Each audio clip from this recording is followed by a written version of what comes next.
ஓம் நமோ நாராயணா நமः. ஒரு சமயம் வேங்கடவனை தரிசிக்க ஒரு பணக்காரர் திருப்பதி சென்றார். அவருக்கு பின்னால் ஓர் ஏழையும் வேங்கடவனை தரிசிக்க வரிசையில் நின்றிருந்தார். கூட்டம் அதிகமாக இருந்தது. வெகுநேரம் கழித்துதான் இருவருக்கும் வேங்கடவன் தரிசனம் கிடைத்தது. அடுத்தது லட்டு வாங்குவதற்கு வரிசையில் நின்றனர். தன் வசதிக்கு ஏற்ப பணக்காரர் 4 லட்டு வாங்கினார். ஏழையால் ஒரு லட்டு மட்டுமே வாங்க முடிந்தது. தனது ஏழ்மையை நினைத்து ஏழைக்கு வருத்தம் மேலிட்டது. லட்டு வாங்கிக் கொண்டு மலைப்பாதையில் வரும்போது அந்த ஏழை ஒரு துறவியை சந்திக்கிறார். தனது வருத்தத்தை அவரிடம் பகிர்ந்து கொண்டார்.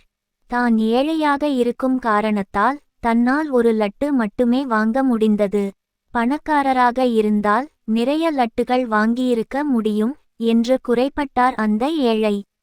அப்போது அந்த துறவி கூறினார், அந்த பணக்காரருக்கு 4 லட்டுகள் கிடைத்திருக்கலாம். ஆனால் அவரால் அந்த லட்டுகளில் ஒரு துளியை கூட உண்ண முடியாது.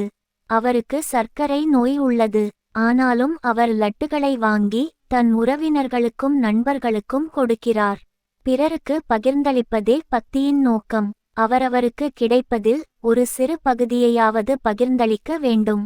உன்னுடைய இந்த ஒரு லட்டிலிருந்து யாருக்கேனும் ஒரு துளியை கொடுத்தாலும் இன்னும் கிடைக்காதா என்று அது அவரை ஏங்க வைக்கும். இறைவனின் கருணை மழையில் சிறு துளியாவது கிடைக்காதா என்று ஒவ்வொரு பக்தரும் ஏங்குகிறார்.